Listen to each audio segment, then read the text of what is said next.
Bungie unveiled their new final shape exotics recently, and we got some explosive new weapons and also exotic chest armor revealed for all classes.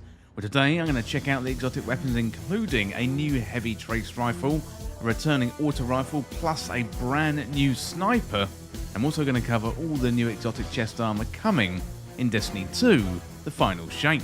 Well, if you enjoy this video, then consider subscribing for more Destiny 2 content, and also hit the notification bell to never miss an update.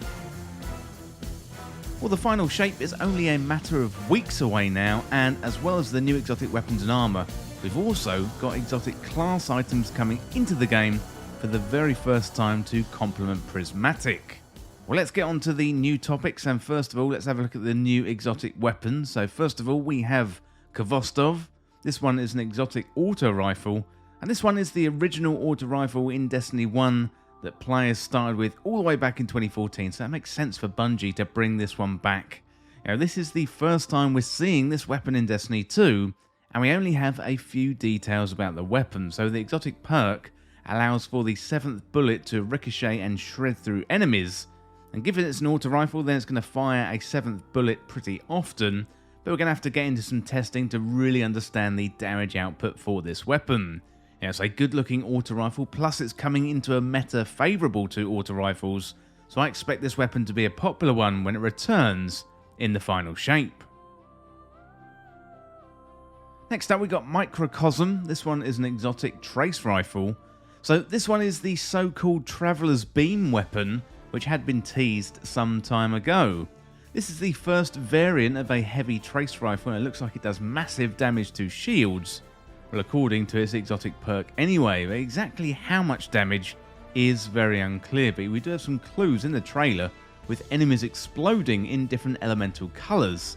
It appears as some of the enemies burst into void, some into strand, so there's potential here for different elements. And once again, it all comes down to testing and the damage numbers. I would say this thing has to produce massive damage. Now, it's a good looking weapon, and if the damage stacks up against expectations, I think it's going to be a really good exotic weapon to get your hands on when the DLC comes out. Finally, for the weapons, we've got Still Hunt. This one is an exotic sniper rifle. This is probably the craziest exotic weapon we've seen in some time. Much more powerful and interesting compared to what we've seen with Microcosm and Kvostov. So for those weapons, you got a little bit of increased damage and ricochet bullets. But for this one, it literally turns your sniper into a golden gun, and you don't have to be a hunter either. Now, the exotic perk here allows the weapon to be powered up by some means. I would imagine filling a bar on the left-hand side with maybe precision shots or headshots or something like that, and then you unleash golden gun sniper shots from that sniper rifle. So this one is going to cause massive damage, plus you're wielding a golden gun sniper, which is absolutely mad. This is the one I'm looking forward to the most, plus I hope we get some exotic interactions with armor. For example, Celestial Nighthawk would be very, very interesting indeed. We've also got Tessellation. This one is an exotic fusion rifle. So this exotic fusion rifle has been in the game since the original pre-orders of the final shape went live last August, but it's going to be available in the game now for everybody else when the final shape rolls around. So the main perk is Undecidable. It allows you to adapt your damage type to match your equipped subclass and final blows, grant you grenade energy, and then you got Irreducible. That allows you to consume your grenade to load an explosive charge to the fusion rifle. Now, it's really good fun, although I want to see this work with the Prismatic subclass. Well, those are the weapons, but next up we should have a look at the armor. So first of all, we've got the Mateodoxia, and this one is for the Warlock. It's exotic chest armor. So arcane needles cause a suspending detonation with the exotic piece, allowing you to quickly halt the momentum of any enemies rushing at you. Now, it looks really good for strand warlocks. However, we do have this ability through aspects and fragments, so it's going to have to go above and beyond to be a real viable strand choice.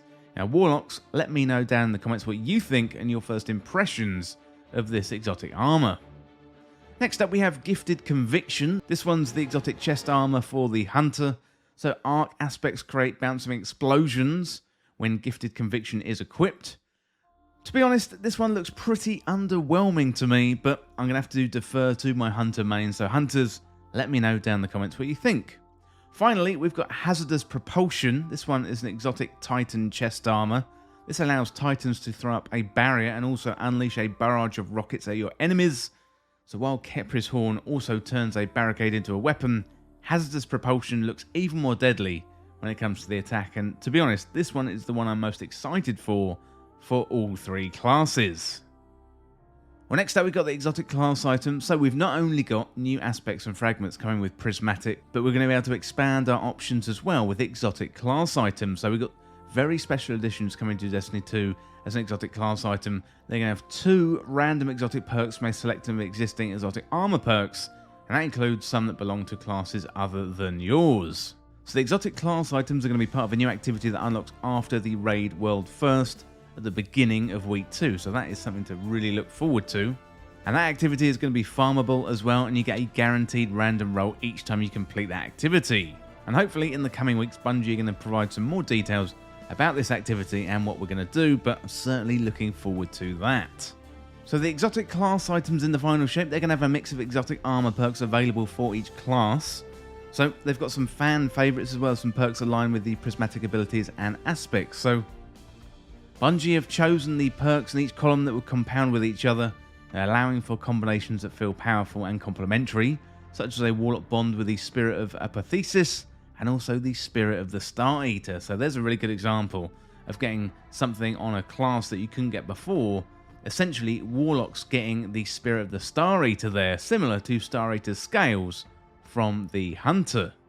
So Prismatic is all about combining effects that used to belong to specific subclasses, and Bungie, well, they want to bring that design of the exotic class items too. In many cases, they've adjusted the perks to work with a broader array of abilities. So for example, Spirit of the Caliban on the Hunter Cloak works with all powered melees, not just the proximity knife. And for the class items themselves, we've got Existentialism for the exotic Hunter Cloak, we've got Stoicism for the exotic Titan Mark, and we've got Solipsism for the exotic Warlock Bond. Also, it's worth noting that we've got changes to Master Rahul coming, so starting in the final shape, Rahul is going to be the main source for any new exotic armor that Bungie release. So when you first talk to Rahul after the final shape launches, he's going to introduce you to a new rewards program tied to his brand new reputation track.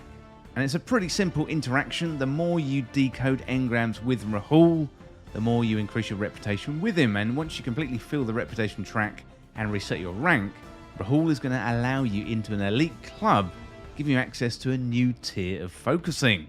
So once you've reset your rank, you're going to be able to purchase any piece of exotic armor for a character on your account for 1 exotic engram and 1 exotic cipher, in addition to the previous focusing options. So this is all tied to Rahul's new reputation tracks. There's no weekly limit of using this tier focusing. As long as you still have exotic ciphers and engrams, you can keep rolling armor. So with this change, Bungie are also altering the way the old source of exotic armor works. First of all, Lost Sectors will keep the same drop rate for exotics, but instead will drop engrams whenever they would have previously dropped gear. And Neomuna will also still drop exotic armor when you complete a Vex Strike Force encounter, although we won't be adding any more new armor to the drop list after Season of the Wish. Well, let me know down in the comments what you think about all the new exotics coming. We've got new weapons, we've got new armor, so loads of really good stuff coming in the final shape, and I want to hear from you. Let me know in the comments what you think. But that is it for this look at new exotic weapons and armor coming in Destiny 2, the final shape. And as always, thank you so much for watching or for listening. Don't forget you can hit that subscribe button down below for even more Destiny 2 content here on Endgame Express. You can also hit the like button, the share button too. That would really help us out here on the channel. Well, thanks again, and I'll see you real soon.